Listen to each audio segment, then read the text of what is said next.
Die Flucht im Schnee. Es war ein eiskalter Wintermorgen.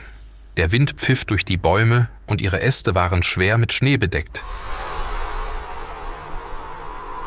Lukas zog seine Jacke enger um sich und schnürte seine dicken Stiefel. Sein Atem formte kleine Wolken in der kalten Luft. Er wollte den Gipfel des Berges erreichen, den er schon lange besteigen wollte.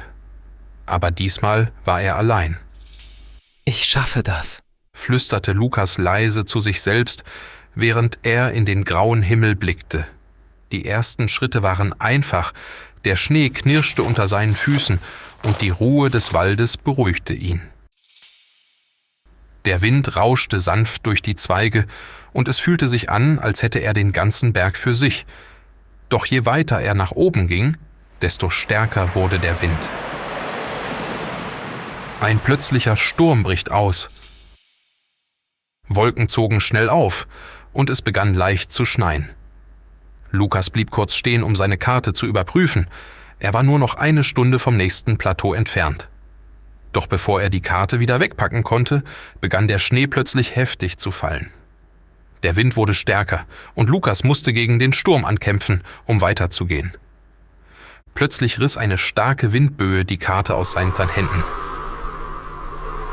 »Nein!« schrie er, während er hinter der Karte herlief.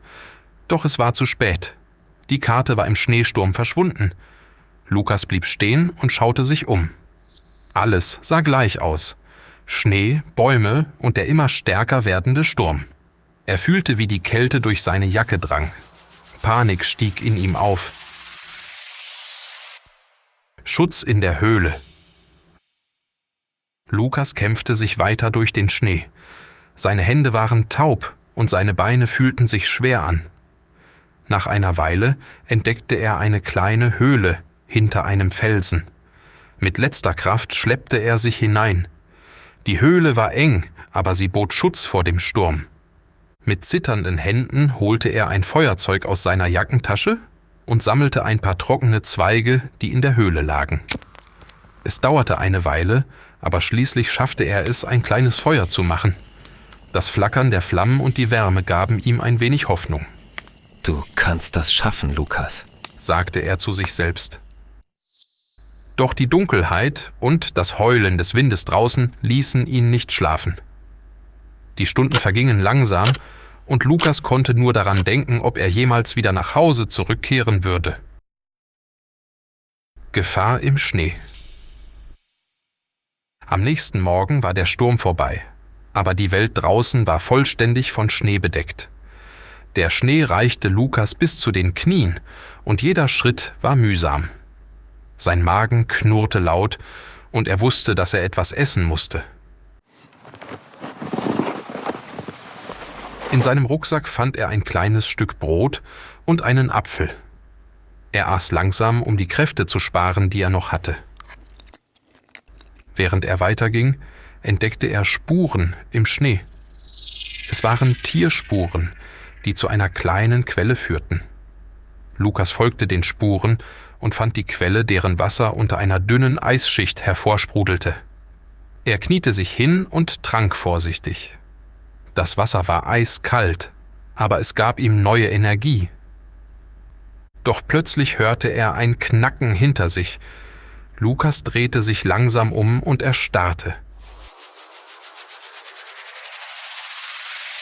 Nur ein paar Meter entfernt stand ein Wolf.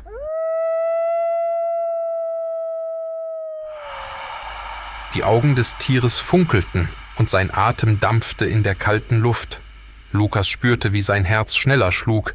Er griff instinktiv nach einem dicken Ast, der neben ihm lag. »Geh weg«, rief er und schwang den Ast. Der Wolf fletschte die Zähne, machte aber keinen Schritt zurück. Lukas wusste, dass er schnell handeln musste. Er sammelte trockene Zweige und entzündete ein Feuer. Der Wolf wich zurück und verschwand schließlich im Wald. Doch Lukas wusste, dass er auf der Hut bleiben musste.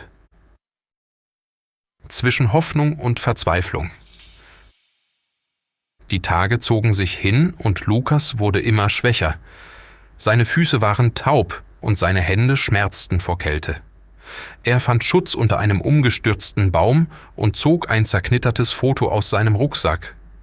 Es war ein Bild von seiner Frau und seiner kleinen Tochter. Ihr Lächeln gab ihm einen Funken Hoffnung. Ich gebe nicht auf.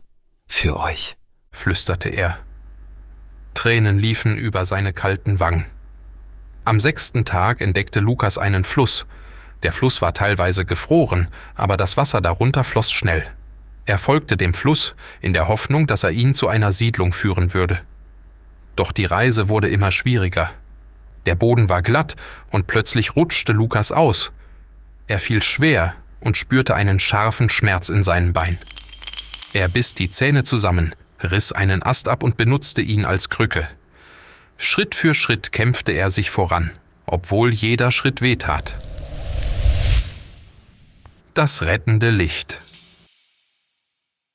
Am 7. Tag war Lukas völlig erschöpft. Sein Atem war flach und sein Körper fühlte sich schwer wie Blei an. Doch dann, in der Ferne, sah er ein schwaches Licht. Es war kaum mehr als ein Flackern, aber es reichte aus, um ihm neue Hoffnung zu geben. Lukas sammelte seine letzten Kräfte und stolperte in Richtung des Lichts. Der Schnee peitschte ihm ins Gesicht, aber das Licht wurde heller. Es führte ihn zu einer kleinen Hütte. Mit letzter Kraft klopfte er an die Tür. Ein alter Mann öffnete und schaute ihn erschrocken an. »Kommen Sie rein, schnell!« rief der Mann und half Lukas hinein.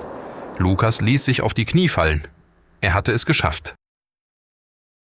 Eine Lektion fürs Leben. Diese Geschichte zeigt, wie stark der Wille eines Menschen sein kann. Selbst in den dunkelsten Momenten gibt es immer einen Weg, solange wir den Mut haben, weiterzumachen.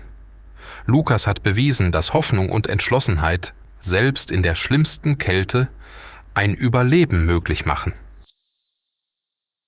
Der Winter. Der Winter ist dieses Jahr besonders kalt.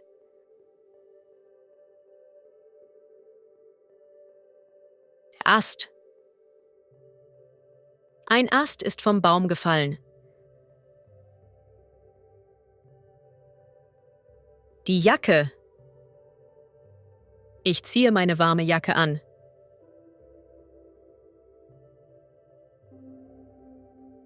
Der Gipfel. Der Gipfel des Berges war schwer zu erreichen.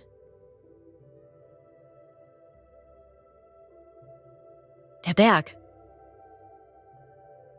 Der Berg ist mit Schnee bedeckt.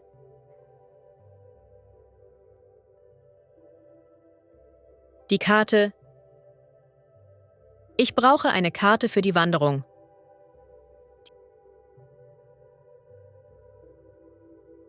Die Höhle.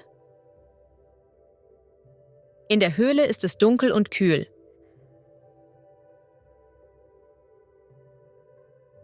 Die Dunkelheit. In der Dunkelheit konnte ich nichts sehen.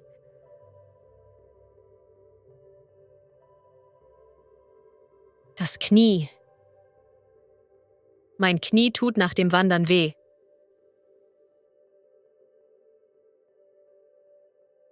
Der Magen. Mein Magen knurrt. Ich habe Hunger.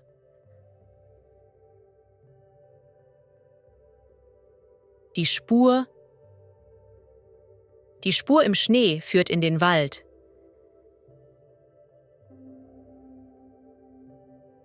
Die Quelle. Die Quelle des Flusses ist im Wald.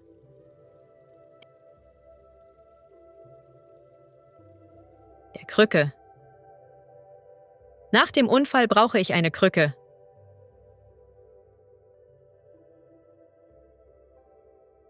Die Hütte. Wir übernachten in einer kleinen Hütte.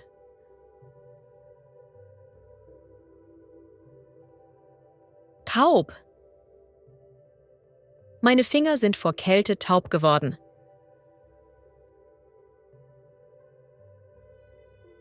Mühsam.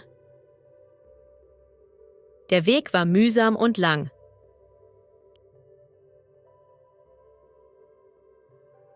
Kämpfen. Er kämpfte tapfer gegen den Sturm.